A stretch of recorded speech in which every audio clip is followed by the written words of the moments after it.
শিৱসাগৰত 2020 cricket match খেলা নাই যে আমাক কোনোবাই জাৰ্চি স্পন্সাৰ কৰিব এইটো কথা মই স্পষ্টকৈ কৈ দিছোঁ আমাৰ বিধায়কগৰাকীক। আৰু এটা কথা স্পষ্ট, আমি ৰাষ্ট্ৰীয়তাবাদী বিৰোধী মানুহ, বিজেপি কংগ্ৰেছ আমি কোনো দলৰ সমৰ্থক নহয়। আমি জাতীয়তাবাদী চিন্তাধাৰাৰে সদায় ডাঙৰ হৈ আহিছোঁ আৰু জাতীয়তাবাদী চিন্তাধাৰাৰে আমি জীৱনটো থাকিম।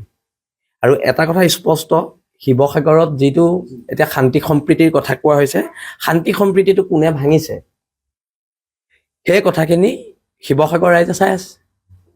এতিয়া আমিও দিম খিলঞ্জীয়াৰ ৰণসংকাৰ শিৱসাগৰৰ পৰা, কাইলৈ ডেট ঠিক কৰা হ'ব। যুঁজলতো আমিও সাজু, সেইটো কথা কালিও কোৱা হৈছে, আজিও কৈছোঁ। আৰু এটা কথা স্পষ্ট, শান্তি সম্প্ৰীতি কেৱল আমি বৰ্তাই নাৰাখোঁ। শান্তি সম্প্ৰীতি আজি এজন জাতীয় সংগঠনৰ নেতাক মাৰিবলৈ তাত মানুহ ওলাই আহিছে, ধৰ্মীয় শ্লোগান দি, এইবিলাক কথা বতৰা সহ্য কৰা হ'ব নেকি? মোৰ চিতু বৰুৱাৰ লগত মতবিৰোধ আছে, কিন্তু খিলঞ্জীয়া হিচাপে মই সদায় চিতু বৰুৱাৰ পক্ষত মই থিয় দিম।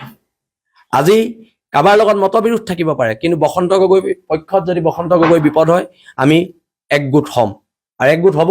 শিৱসাগৰৰ সমূহ জাতীয় দল সংগঠন একগোট হ'ব। আৰু কোনখিনি হ'ব? যিখিনি গণভিত্তি আছে তেওঁলোক একগোট হ'ব। কাৰোবাৰ সংগঠনত অকল নিজেই প্ৰেচিডেণ্ট, নিজেই ছেক্ৰেটাৰী, সেনেকুৱা সংগঠন নালাগে আমাক। গণভিত্তি থকা সংগঠন একলগ হ'ব। আৰু সেইকাৰণে আমি এখন ঐক্যবদ্ধ সংগ্ৰাম কৰিম খিলঞ্জীয়া মানুহৰ প্ৰভুত্ব ৰক্ষা। এই এমুঠিমান মানুহ আছোঁ, আমাক এতিয়া মাৰি